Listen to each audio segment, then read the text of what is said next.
अस्सलाम वालेकुम व्यूअर्स, कैसे हैं आप सब। उम्मीद करती हूँ आप सब ठीक होगे, खैरियत से होगे। आज जी मैंने करना था पराठे का नाश्ता, क्योंकि घर में जो था वो अंडे भी ख़त्म थे और काफ़ी चीज़ें थी, जैसे दही वगैरह भी ख़त्म था। तो फिर मैंने कहा चलो ना मैं ये जुगाड़ लगाती हूँ, प्याज वाला और मसाले वाला मैं पराठा बनाती हूँ। मैं अभी डरती रहती हूँ कि मेरा जो बीपी हाई होता है, मैंने देखा इतनी इतनी एज की आंटियाँ भी लगी होती है ये पराठा खाने। तो मैंने कहा भाई मैं क्यों पीछे रहूँ, होता रहे बीपी हाई, मैं मेडिसिन खा लूँगी। लेकिन शुक्र है कुछ भी नहीं हुआ था, क्योंकि मैंने ना बड़े कम हाथ रख के ना इसमें स्पाइसेस वगैरह डाले थे। तो लेकिन ये है कि मैं आपको कहूँगी कि आप ना थोड़ा ज़्यादा इसमें मसाला डाल लीजिएगा, और आपका आटा जो है वो वाइट होगा ना, तो वो और भी ज़्यादा अच्छा बनेगा। हमारा ये चक्की का आटा है, तो इसका ना बस था अच्छा, ये नहीं कि नहीं, लेकिन जो वाइट आटे का पराठा बनता है ना, हाय वो तो कमाल ही होता है, मज़ा आ जाता है। तो मैंने फिर इसमें डाले प्याज, क्योंकि सब्ज़ मिर्च मैंने नहीं डाली, अभी दिल नहीं कर रहा था, और धनिया था ही नहीं। तो फिर मैंने कुटी लाल मिर्च डाली, साबुत ज़ीरा डाला। आपने अपनी मर्ज़ी से जो डालना वो डालते रहना, क्योंकि खाना आपने ही है, किसी और ने थोड़ी ना खाना है। दूसरों के लिए सोच समझ के डालिएगा मसाले। तो मैंने कहा चलो मैं चाट मसाला भी थोड़ा सा डालती हूँ। तो मैं ढूंढ रही थी, मुझे चाट मसाला मिल नहीं रहा था, खैर मिल गया, मैंने ये भी थोड़ा सा डाला। लेकिन ना मेरा लाइट सा था, जैसे फुल स्पाइसी होना चाहिए ना, वो सीन नहीं था। तो आप थोड़े से और स्पाइसेस अपने डाल लीजिएगा, जैसे आपको अच्छा लगता है। लेकिन बना बहुत अच्छा था। अभी मैं क्योंकि साथ में मैंने अचार लिया था, गाजर का अचार। यहाँ शान वालों का मिलता है हर एक चीज़ ना, स्पाइसेस वगैरह। पाकिस्तान में तो सबसे ज़्यादा तीखे मसाले जो होते हैं ना, वो नेशनल के होते हैं। नेशनल ही होता है ना, इंटरनेशनल होता है, नेशनल मसाला होता है सो। हाँ, तो वो उसके स्पाइसी होते हैं, मज़े के होते हैं। और शान वाले तो मुझे पाकिस्तान में भी इतने नहीं अच्छे लगते थे, क्योंकि इनके ना थोड़े फीके फीके से होते हैं। तो यहाँ खैर मिलता है शान वालों का मसाला, जो भी हो, चाहे वो चाट मसाला हो, कौरमा, बिरयानी, अचार, हर एक चीज़। तो खैर ये जी मैं देसी घी डाल रही थी, मेरी अम्मा ने मुझे भेजा था शुद्ध देसी घी, तो मैंने कहा थोड़ा ही डालूँ, जल्दी ख़त्म ना हो जाए। उन्होंने साग भी दिया था, तो फिर हमने देसी घी भी मंगवाया था, मक्खन भी मंगवाया था। मक्खन तो हो गया ख़त्म, और देसी घी फिर हमने रखा हुआ है। हमने कहा जब साग वगैरह बंदा बनाता है या कुछ, या पालक सब्ज़ी दाल, तो उसमें मैं थोड़ा सा डाल लेती होती हूँ। फिर मैंने जी देसी घी का पराठा बनाया, मेरा दिल कर रहा था, मैंने कहा मैं तो भाई आज खाऊंगी देसी घी का, क्योंकि घी के पराठे ज़्यादा अच्छे बनते हैं। तो यहाँ मिलता ही ऑयल है, मतलब घी नहीं मिलता। घी अगर मिलता है ना, तो देसी घी होता है, छोटे छोटे से होते हैं बॉक्स, उसके डिब्बे, लेकिन होता काफ़ी महंगा है। तो मैंने जी खैर बनाया, चाय मेरी बन गई एक साइड पर, और ये हमने फिर साथ में पराठा था, अचार था और चाय थी। उसने खा तो लिया, लेकिन नखरे करी जाए, कभी कहे अचार के साथ दो, कभी कहे अचार के साथ नहीं खाना। मैंने समझ नहीं आ रही थी, मैंने जैसे तैसे करके उसे डांट के आधा पराठा खिला दिया। फिर ये डिनर था हमारा जी, हस्बैंड ने फरमाइश की थी कि उन्होंने आलू बीफ शोरबे वाला खाना है, तो मैंने कहा ओके। और ये हड्डी थी, हड्डी उसवा हड्डी खाती है, मतलब इसके अंदर से जो मिक होती है ना, वो शौक से खाती है, कहती है मैंने गुज्जी गुज्जी खानी है। यहाँ मैंने सारे मसाले डाले, मोटे मोटे प्याज, टमाटर, लहसुन, अदरक, सब्ज़ मिर्च, मैंने उसको ब्लेंड किया, और करने के बाद मैंने डाल दिया। प्रेशर मेरा चलता नहीं है, तो मैंने फिर इसको 3 बजे रखा, और 6 बजे ये मेरा ऑलमोस्ट गल चुका था, पानी भी ड्राई हो गया था। मैंने फिर इसमें डाली लाल मिर्च, और अपने टेस्ट के हिसाब से डाली मैंने, मतलब थोड़ी डाली, क्योंकि सब्ज़ मिर्च भी थी तो, लेकिन सही था मेरे हिसाब से, तो हर एक चीज़ इक्वल थी।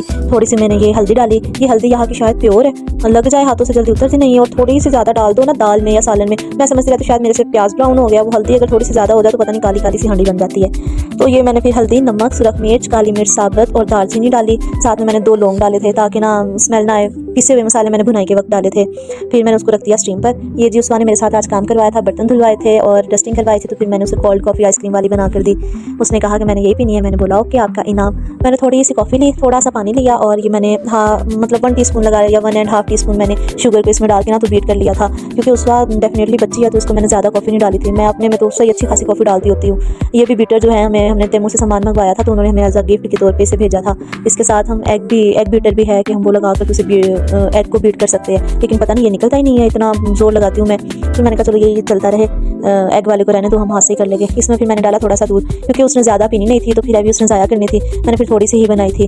तो चीनी तो पहले मैंने उसमें डाल ली थी कॉफ़ी में, तो बीटर के साथ लगी हुई थी, तो मैंने कहा वो ज़ाया नहीं करती, मैंने उसके अंदर रख के ऊपर दूध डाल लिया। ये मैंने आइसक्रीम डाली, उसके लिए 2 स्कूप मैंने डाल दिए थे। और ये मैंने जो कॉफ़ी बीट की थी, ये निकल ही नहीं रही थी, तो फिर मैंने जो ग्लास के अंदर ही दूध था ना, उसे उसके अंदर डाल के थोड़ा सा मैंने मिक्स करके तो उसमें डाल दिया था। अब जिस ट्रा के साथ आप इसे मिक्स करें और बच्चे खुद ही पी लें एंजॉय से, बच्चे खुश होकर पी लेते हैं आइसक्रीम की वजह से भी। तो ये फिर मैंने थोड़ी सी अपने लिए भी बनाई, क्योंकि मेरे से बर्दाश्त नहीं हो रहा था, मैंने फिर पी। तो ये मैंने जी आज क्राफ्ट किया, फ्री बैठी हुई थी, तो मैंने ना ब्रश रखे हुए थे इसके अंदर, तो ये ऐसा जैसा अंदर से है ना बिल्कुल प्लेन गत्ता सा था, ऐसा ही बाहर से भी था। तो मैंने कहा फ्री भी तो बैठी हूँ, उसके कलर्स भी पड़े हुए थे, तो मैंने फिर स्पंज के साथ इसके ऊपर डिज़ाइनिंग की, और मैंने कहा चलो मैं उसके अंदर थोड़ा सा क्राफ्ट भी हो जाएगा, टाइम पास भी। और ये मैं पाकिस्तान आइडल देख रही थी, आरिफ लोहार आया हुआ था, ये मेरी फाइनल लुक, मुझे तो बहुत अच्छा लगा, सिंपल सा। मैंने कहा ऐसे डेली कुछ ना कुछ थोड़ा सा बना लिया करूँगी, टाइम पास भी हो जाया करेगा। फिलहाल तो उसके स्कूल स्टार्ट हो रहे हैं उस के परसों से, तो उसमें बस बिजी हो जाना है, क्योंकि इसको पढ़ाना भी होता है, फिर इसमें दरस भी जाना होता है। ये वो सबसे मेन टेंशन मेरी होती है, इसको लंच बॉक्स इसका तैयार करना। इतना ये तंग करती है, इतना तंग करती है कि कहती है मुझे बस नूडल्स दे दो या नगर्स और फ्राइज़ दे दो। ये चीज़ें ठंडी हो जाती है। बच्चे फ्रूट्स भी लेकर आते हैं, सैलड भी होता है उनका, लेकिन जिसकी सिर्फ 2 से 3 चीज़ें होती है, अगर कुछ और बना दो तो वापस ले आती है। टीचर इसकी इतना बोलती है। तो खैर अब मेरा फिर इम्तिहान स्टार्ट हो रहा है, इसके स्कूल जो स्टार्ट हो गए हैं। ये मैं इसकी फ्राइज़ बना रही थी, उसे भूख लगी हुई थी और मैंने इसी में फिर सालन डाल के ना अपना जो मेरा हो गया हुआ था, गल गया था गोश्त, इसकी भुनाई करनी थी। तो मैंने कहा उस ऑयल में पहले मैं उसकी फ्राइज़ निकाल दूँ, तो फिर मैं कर लेती हूँ, क्योंकि इस प्रेशर में मुझे थोड़ी ये बड़ा डीप सा है ना, तो इसमें मुश्किल होती है। और इसकी किड्स किड्स की आवाज़ें यार, ये दिल को ना कुछ होता रहता है मेरे। ये मैंने जी डाला और इसमें थोड़ा सा पानी डाल के प्रेशर में मैंने सारा मसाला इसमें डाल दिया था। और ये जो हड्डा है ना, हड्डा ये मुझे बहुत तंग कर रहा था। फिर मैंने इसमें हाफ लेमन डाला क्योंकि दही था नहीं, और ये इसके बीज मैंने निकाल लिए थे। ये मत सोचिएगा कि पता नहीं कैसे गया, बीज भी इसी में डाल के तो फ्राई कर दिया। फिर मैंने इसमें मसाले डाले, पिसा हुआ गरम मसाला था, क्योंकि सारी बात स्मेल ख़त्म करनी होती है, तो ये चीज़ें मैं तो डालती हूँ, मुझे आप लोगों का नहीं पता कि आप लोग डालते हैं या नहीं। मैंने तो शोरबे के ऊपर भी थोड़ा सा गरम मसाला प्लेन पे डाल दिया था। तो मैंने यहाँ ये पिसे हुए मसाले थे, काली मिर्च थी, गरम मसाला था, खुशक धनिया था और ज़ीरा पाउडर था।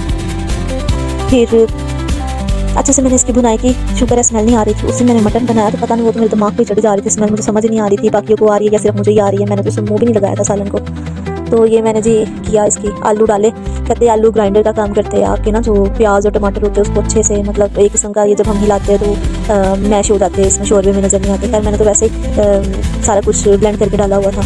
तो फिर मैंने पानी डाल दिया था जब भुनाई होगी। पानी आप अपने देख लीजिएगा कितना डालना हुआ, मैंने थोड़ा सा ज़्यादा डाला था और पकता रहा, क्योंकि हस्बैंड ने शोरबे की फरमाइश की थी। उन्होंने कहा था शोबरा खाना है, शोबरा। राइस हमारे कल के पड़े हुए थे बॉयल किए हुए, तो फिर वो भी मैंने साथ में रख लिए। तो इसी के साथ आज का व्लॉग मेरा ख़त्म होता है। अल्लाह हाफिज़, दुआ में याद